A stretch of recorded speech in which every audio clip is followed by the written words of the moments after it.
too. So it's going to be an exciting series if this is a playoff series, Andrew. But I think right now the Rangers are younger, faster, and at least in the last couple of games have been better systematically than the Penguins.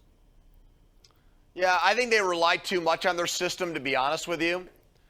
To me, I look at where they rank in goals scored this year, and they're in the bottom half of the league. Does that make any sense to you, given the firepower with Fox on the blue line, with Panarin, with Kreider and 45 goals, their power play?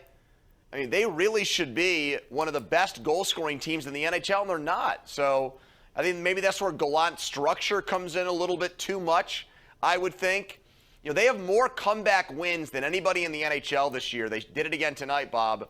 And they've broken a Rangers record for come from behind wins in a regular season. I just don't think that necessarily translates into the playoffs. And to your point from earlier, they've got a lot of young guys, including their goalie.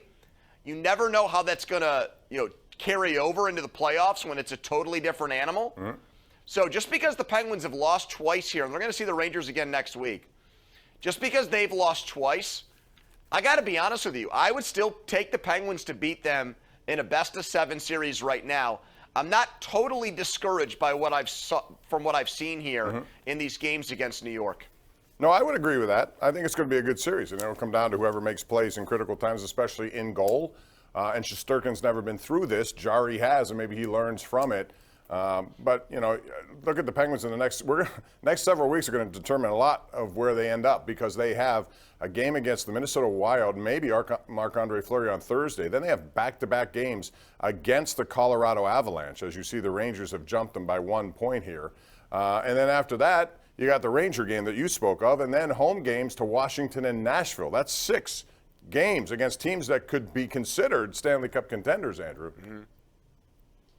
Well, I think that you treat these games not like do-or-die games. You don't want to create the false impression that you need to win these games and then your guys go all out and they empty the tank before the playoffs started. I don't think it's necessary that you go into the playoffs playing hot. We've seen hot teams win. We've seen teams struggle down the stretch, and they've turned it on and won the Stanley Cup. So it's hard to tell. I would just say, to me, don't do anything silly here. Don't think you need to catch Carolina. Don't even think, it's the worst thing in the world if you have to be the road team in the best-of-7 series against the Rangers. I don't think, there's going to be pressure on this team, Bob, because they haven't played well in the playoffs the last few years.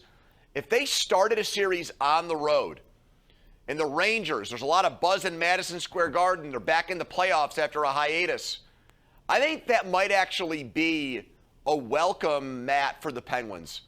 Because then the onus would be on the Rangers. You go there and get a split, you feel good about yourself.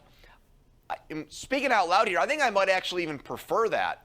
Well, the Penguins have one of the best road records in the NHL, so they feel very comfortable in those situations. And you're right, you're going to have to win some games on the road at some point. So we got to take a break here, Andrew. When we come back, we'll talk about what happened today with the NFL owners' meetings and a rule change. Do you like it or not? We'll get into that and other stuff.